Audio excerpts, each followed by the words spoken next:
I was diagnosed in March of this year. We did a bilateral mastectomy, found out at the time during surgery that I had lymph node involvement. So we did the bilateral mastectomy, and the surgeon took out 20 lymph nodes. 9 of them were cancerous. So once I healed from my mastectomy, I started chemo. The first time I had breast cancer was in 2006. I did the chemo and did the radiation, and I had a lumpectomy that first time. And then I had a reoccurrence in 2016, and I believe that was June of 2016. So that time I did chemotherapy. My first breast cancer was diagnosed in 1995. 5 years later, I had cervical cancer. 4 years after that, I had lung cancer. And I was out for three months. And in 2010, skin cancer. 2015, I got my second breast cancer in the other breast, and it was a different kind of cancer. My first experience with breast cancer actually happened about 16 years ago while working at the police department. In 2011, I was diagnosed with breast cancer. In July of 2015, I was diagnosed with stage 3 breast cancer. And in December, after going through chemotherapy all through the summer and fall, in December of 2015, I had a bilateral mastectomy. I was able to come in and do my job at the city council, and then I was pretty much able to continue all of my social activities and any sort of meetings that I would have at night or events.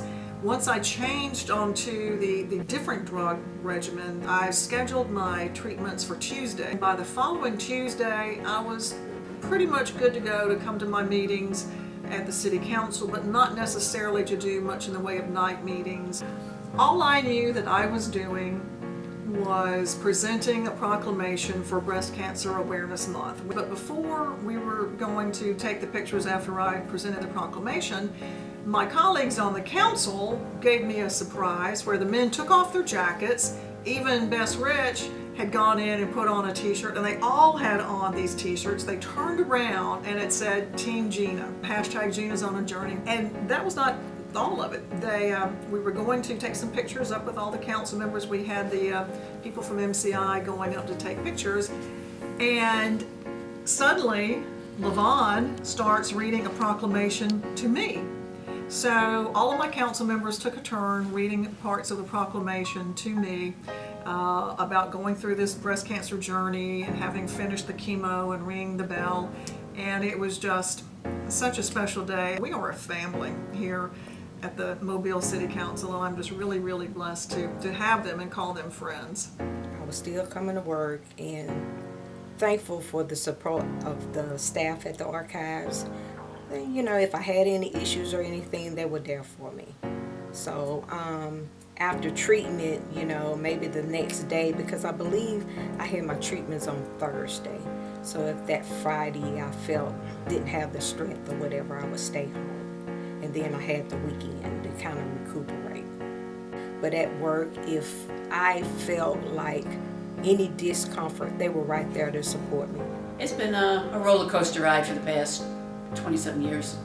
Working and going through chemo and radiation, you do what you have to do, and I was always a working mom. So my family needed me, and I needed to be a part breadwinner. Everybody has been wonderful, from the directors on down to my subordinates. So I couldn't have done it without them. My husband was my main rock, of course, and attitude is everything. That's basically, if you do what you have to do to survive, and if you don't follow doctor's orders, you're gone.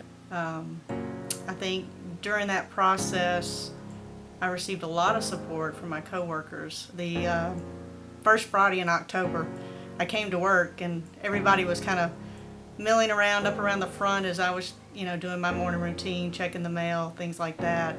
And Doug Davis walked in from the electrical department, and he had on a pink shirt, and the front of the shirt said, City of Mobile Traffic Engineering. And I kept looking at it going, I don't have a pink shirt that says that. Where did he, I'm thinking in my head, where did he get that? And finally, the rest of the people milled up toward the front, and they all had the same pink shirt on. It had a pink stop sign on it and said, "Stop breast cancer." It's a real family atmosphere, and they really projected that during the time that I was having to go through chemo, and they really kind of surrounded and became very protective, I think, of me. Would try to schedule all my appointments for chemo treatments on Friday afternoons, and that way by Monday morning I would be well enough that I could go back to work. And like I said, the people I worked with in the city were very supportive. I very seldom had to go out and do anything because they were always my little feet that ran all over town.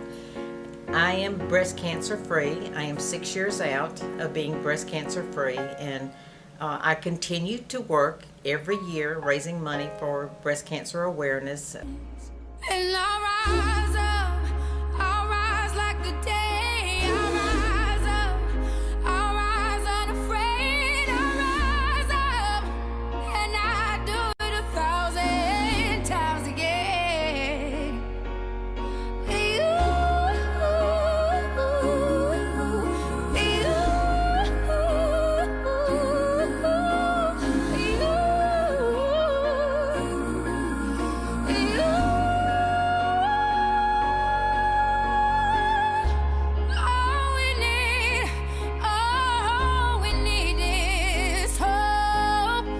That we have each other, and for that we have each other. Yeah.